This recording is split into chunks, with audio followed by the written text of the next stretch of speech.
चींटी और टिड्डे की कहानी। एक बार की बात है। नदी के किनारे घास के मैदान में एक चींटी और एक टिड्डा रहते थे। वह तेज गर्मी के मौसम की बात है, जब चींटी किसान के खेत से गेहूं के दाने इकट्ठे करके कड़ी मेहनत कर रही थी। चींटी सुबह से शाम तक पूरे दिन कड़ी मेहनत करती और अपनी पीठ पर संतुलित मात्रा में भारी अनाज इकट्ठा करती। फिर वह गेहूं के दाने को सावधानी से अपनी कोठरी में रख देती और दूसरा दाना इकट्ठा करने के लिए वापस खेत में चली जाती। वह खेत और अपने लाडर के बीच पीछे पीछे भागती रहती थी, अक्सर इस कार्य को पूरे दिन दोहराती रहती थी। दूसरी ओर घास के मैदान में एक टिड्डा रहता था, जो अपना सारा समय गाने और नाचने में बिताता था। वह अक्सर अनाज इकट्ठा करने में पूरे दिन इतनी मेहनत करने के लिए चींटियों का तिरस्कार करता था। वह अक्सर चींटी को अपने साथ गाने, नाचने और मौज मस्ती करने के लिए बुलाता रहता था। हालांकि चींटी उसे अनदेखा कर देती और अपना काम जारी रखती।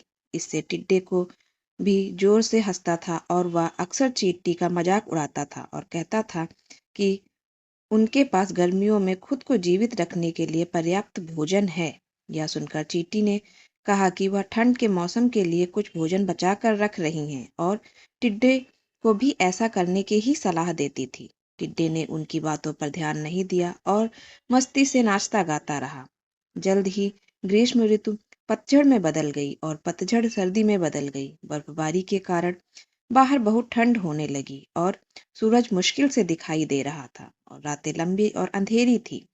ठंड के कारण टिड्डे ने गाने और मौज मस्ती करने में अपनी रुचि खो दी। वह ठंडा और भूखा था और उसके पास अब बर्फ से बचने के लिए कोई जगह न थी। वह सोचने लगा कि इस कठिन परिस्थिति में खुद को कैसे बचाया जाए। अचानक उसे चींटी के बारे में याद आया और वह कुछ भोजन और आश्रय के लिए उसके पास गया। वह उसके घर गया और मदद के लिए उसका दरवाजा खटखटाया। जब उसने दरवाजा खोला तो टिड्डे ने कुछ भोजन और आश्रय के बदले में उसके लिए गाने की पेशकश की। इस पर चींटी ने उत्तर दिया कि उसने सर्दियों के लिए पर्याप्त भोजन बचाने के लिए गर्मियों में ही कड़ी मेहनत की थी और तब टिड्डे ने उसका मजाक उड़ाया था। उसने धीरे से उससे कहीं और गाने और अपना भोजन और आश्रय कमाने के लिए कहा। तब टिड्डे को एहसास हुआ कि उसे गर्मियों के दौरान गाने और नाचने से आलसी होने के बजाय सर्दियों के लिए पर्याप्त बचत करनी चाहिए थी।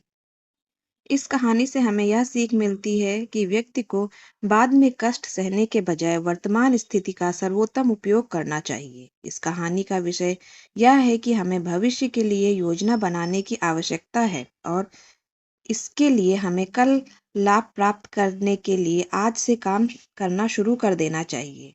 आप सबको यह कहानी कैसी लगी मुझे कमेंट करके ज़रूर बताइएगा और ऐसे ही रोचक और प्रेरणादायक कहानियों के लिए मेरे चैनल पे बने रहिए। Please like share and subscribe my channel. Bye bye, thank you.